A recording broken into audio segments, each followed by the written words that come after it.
And without the welfare cuts, we wouldn't be in a position to have a real terms increase in school spending. Mehdi Hasan, would you like to put a question to Michael Gove? I would, not so specifically related to education, but related to welfare, which you've raised, the welfare cuts.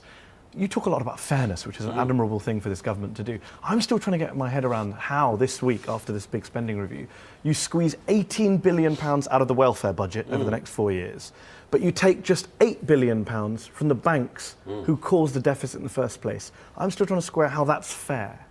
But the banks are about to pay out, I think, £7 billion in bonuses in the coming weeks. Well, I don't think it's the banks who caused the deficit. I think if you look at the problems that we inherited, it's certainly the case that there was a responsibility on the part of banks, but it was also the case that there was a responsibility on the part of government as well. We entered the banking crisis with a significant structural deficit, which we shouldn't have had. We'd had years of economic growth built on some of the decisions that were taken earlier. Didn't we enter the crisis with the second lowest budget deficit in the G7?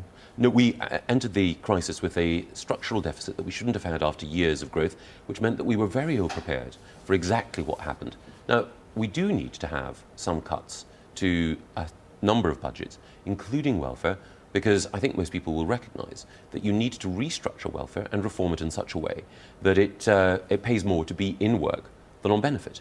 We're making sure... It's taking the biggest hit, isn't it, Michael? It's taking the biggest hit. Absolutely not is, the banks. but it's the biggest budget. But the other thing is that the levy that George Osborne has introduced in banks was a levy that the Labour government said needed to be introduced internationally. He showed leadership, he introduced it here first, and as a result, we are poised to raise more from this levy than the Labour government raised through its bonus tax. And Labour said that their bonus tax would only be a one-year tax.